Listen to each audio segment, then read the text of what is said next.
Hello, everyone. Thank you for having me. My name is Alexis Stinnett, and I'm a freshman here at the University of Oregon, and I'm studying public relations and minoring in political science and legal studies. The research that I'm presenting to you today is research that I completed in my Writing 123 class this past fall, and is titled Undocumented Workers in Agriculture, How States Can Protect Them. Before I get into the nitty gritty of my research, I want to give you guys a little background about me and why I'm interested in this subject.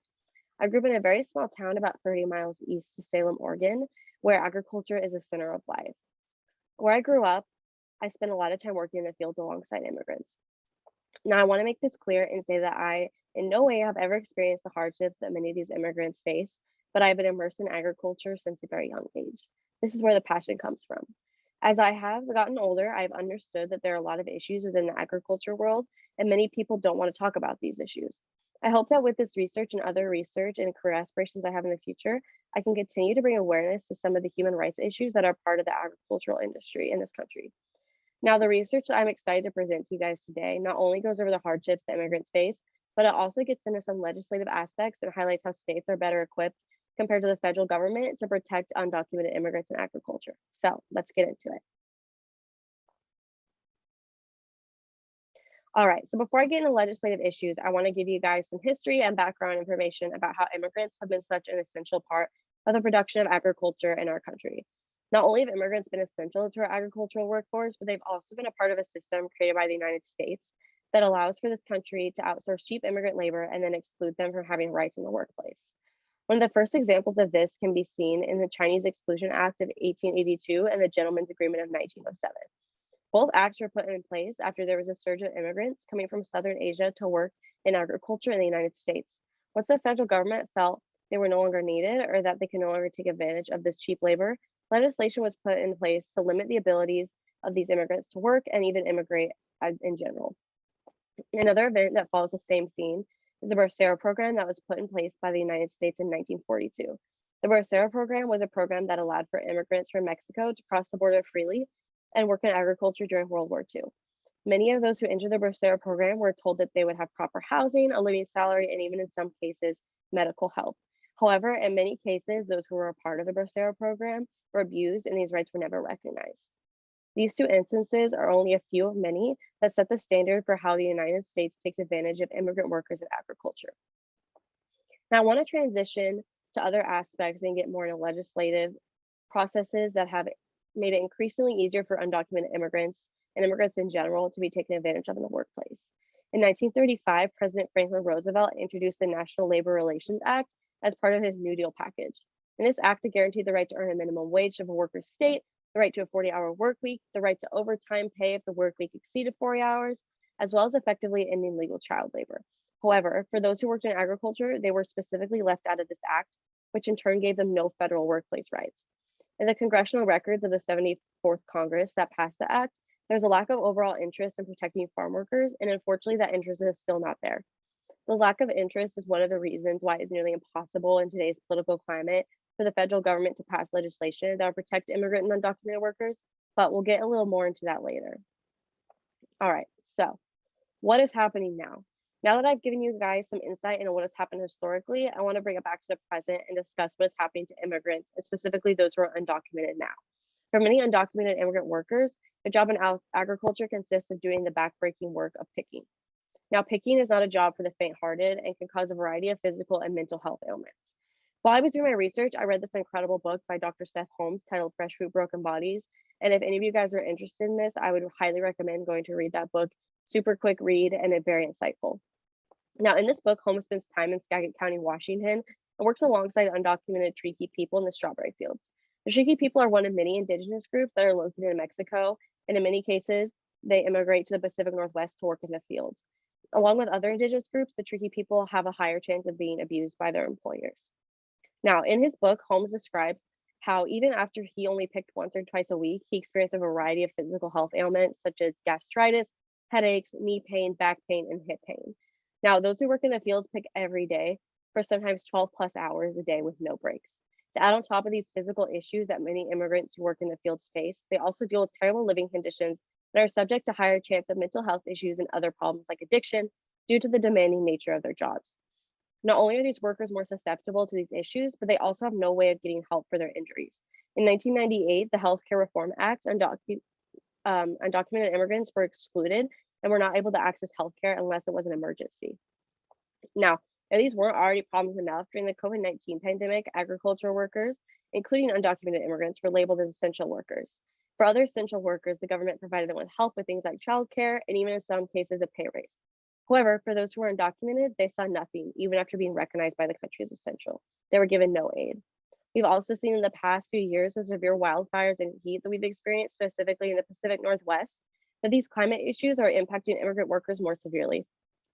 One of the main reasons this is happening is because they have no workplace rights to protect them. A tragedy which is a direct cause of the lack of these necessary protections took place this past summer when Sebastian Francisco Perez was killed in St. Paul due to the intense heat wave we had in June. This could have been avoided if immigrant workers like Perez had legislation that would prevent them from having to work in these severe climate conditions. Now, why immigration is such a touchy topic in the federal government? As I briefly mentioned earlier, there are a variety of reasons why immigration and the subject of immigrant workers in agriculture is such a touchy subject in the federal government. One being that there really isn't much of an interest for the federal government to make a change in the way it treats undocumented workers because, well, their current treatment is one of the main things that keeps our food system and agricultural economy going. Another one of the main issues is that because we have a bipartisan government, which both sides are very split on what to do about even immigration as an issue in general, it's very unlikely that we will see anytime soon the federal government come to an agreement that'll benefit undocumented and immigrant farm workers. In addition to the lack of interest and bipartisan split, any policies that were enacted by one administration could easily be turned over within the next 4 to 8 years when another administration takes over. Our government officials only have a limited amount of time in office, specifically the president, making it increasingly hard to get anything done. Now, I don't know about you guys, but I'm the type of person who doesn't want to just throw my hands up in the air when something's hard and give up. So this is where my research took a turn and I began to focus on state governments. And I found that there's a great opportunity at the state level to change the way our undocumented immigrant workers are treated. So how are states better equipped to help immigrants? Now, there are a variety of reasons why states are better equipped to help immigrants and immigrant workers in agriculture. One of the reasons is that state governments are smaller and legislation typically passes through state governments quicker than the federal government, making it a lot easier to get stuff done.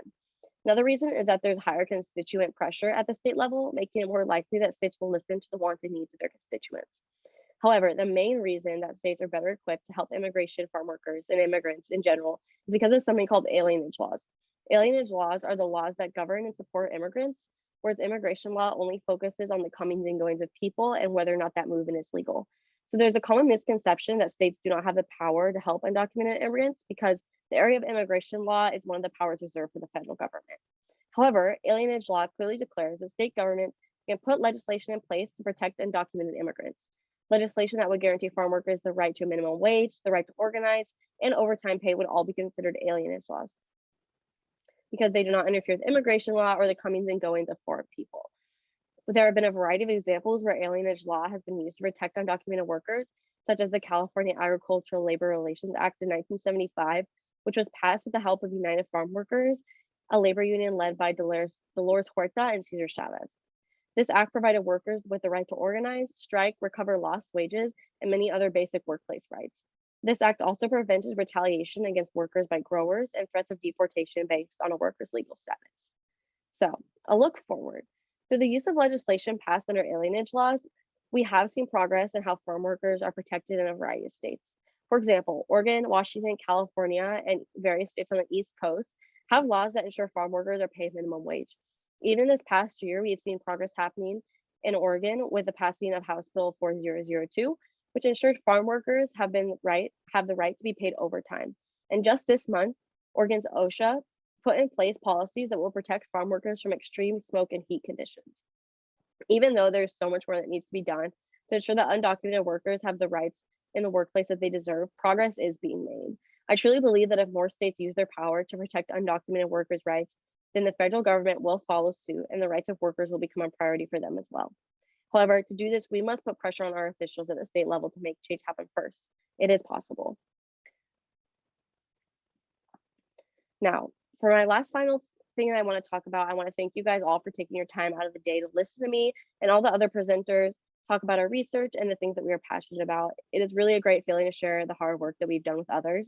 I'd also like to thank Professor Corbett Upton, my Writing 123 professor, for helping me put this paper together and teach me how to do meaningful research. I want to give another thanks to Assure for putting the symposium on as well. And if you guys want to get involved in helping progress immigrant farm workers' rights, there are a few great organizations that I have up on the screen here. The first is Oregon's PCUN, which is the leading farm worker union.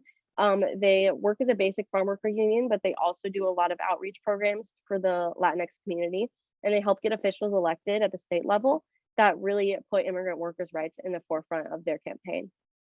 Another great organization is CASA, which is an immigrant rights organization based out of Salem, and they also try to help push legislation, and we're a really big part of helping pass the latest House bill. They're just a really great place to follow as well. Even if you just want to follow these two places on Instagram, it's a great way to start. They do give a lot of good information about what is currently happening, and if there's things that you guys want to help with, there's also a lot of information on there as well. If you're looking to get involved here at the university, the Center for Latino and Latin American Studies, or CLLAS, is also a great place to start. They do a lot of presentation of really great research done by academics as well as students, and they do research in Latinx issues in the community and on a wider scale as well. So following them is also a great way to get involved. And yeah, again, thank you all for your time, and I'm happy to answer any questions that anyone might have. And I appreciate you guys listening. Thank you.